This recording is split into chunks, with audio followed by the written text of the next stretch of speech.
Hey guys, Omni here. Last night I went and saw Fantastic Beasts, The Secrets of Dumbledore. One thing I'll say like right out of the gate is I do think that this film is a lot more focused and much better held together than the one that came before it. That's just not saying a whole lot. I think when it comes to the standard set by the previous films in this franchise, whether it be the Harry Potter films or the very first Fantastic Beasts film for that matter, I do think it falls short. When it comes to your average film that hits theaters, I think this is an average film. It's just a little bit lackluster when it comes to what we've come to learn and know and appreciate from this wizarding world.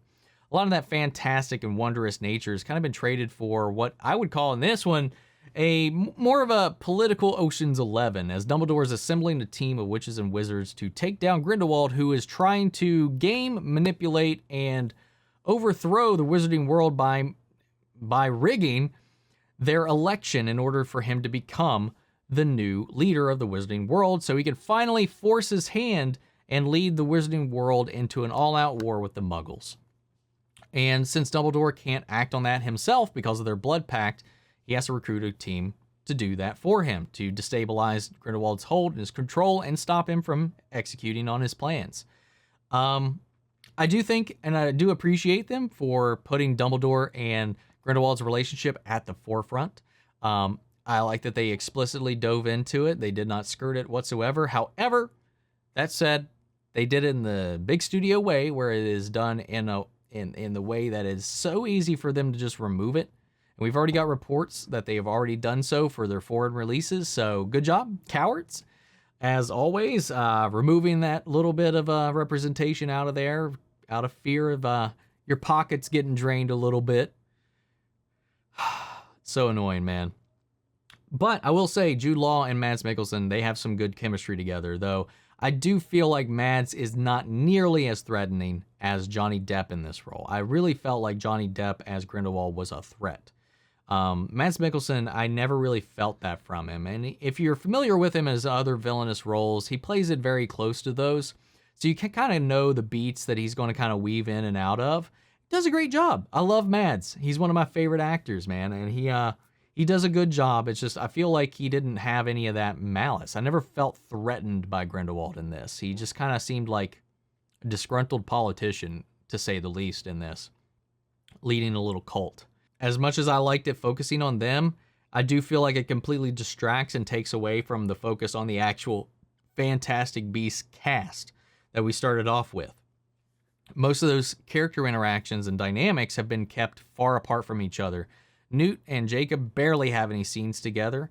Mostly Newt's paired off with his brother. Team feels like it, outside of Newt, could have been any witch or wizard. It's just like, along with Jacob, who I think is just kind of forced into this whole plot just to because he's part of this franchise. It doesn't really make sense why he's there. Though he is still one of the highlights of the movie, because I still enjoy Dan Fogler and his performance. He's a really fun addition to this world as this muggle being brought along for this magical ride, and it's fun seeing his interactions and reactions to a lot of the things we've become familiar with, and it's a lot of fun that way. He's mostly paired up with newcomer Jessica Williams, who plays a witch that is part of Dumbledore's new team, and they have some fun interactions, some back and forth. But a lot of those dynamics that have carried over from the previous films don't carry over here. You know, a lot of those interactions, we barely get to see Newt and Jacob interact. They barely share any scenes together. Tina, almost written completely out of the film. Queenie and Jacob kept at arm's length. Nagini completely forgot, not even in the film whatsoever, so that got thrown away.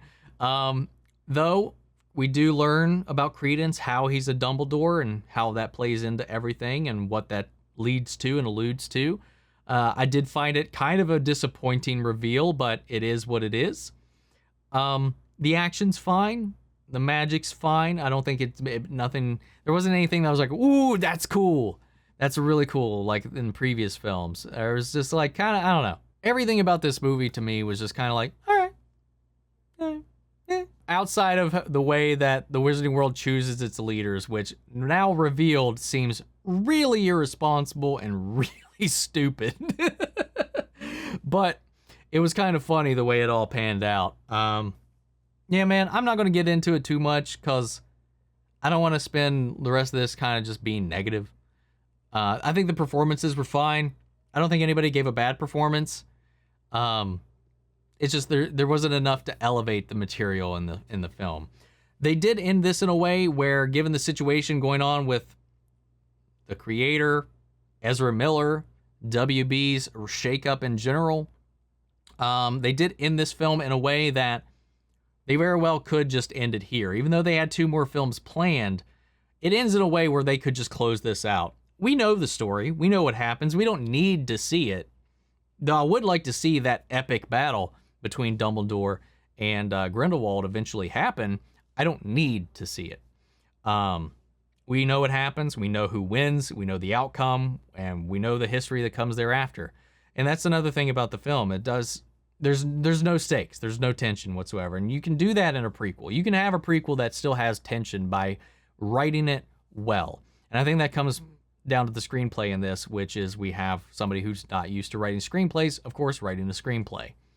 This might have played off better as a novel, but not so much as a film. A lot of things are told, not shown. A lot of things are just kind of long conversations rather than being visual or enthralling, which is one of the reasons I think it kind of helped check me out a little bit. David Yates tries with his direction, but it just, I don't know. It's not bad. I didn't hate it. I feel nothing. I felt nothing at the end of the day for how this movie played out. Yeah, man, that's me. That's my thoughts. What did you guys think? Have you seen it? Sound off in the comments. Let me know your thoughts down below. We'll carry on the conversation after the video. Feel free to join us in our Discord. We could talk about it there as well. Links to that on my socials are down below. Before we go, I want to shout out our channel legends: Manny, Sherritt, Ryan, Karen, Philly Vane, Yori, Corey Scott, Margaret Grace, Mary Bradley, Nate Prouty, and Melita. Thank you guys, as always, for your continued support. That's it for this one. I'll see you all in the next video.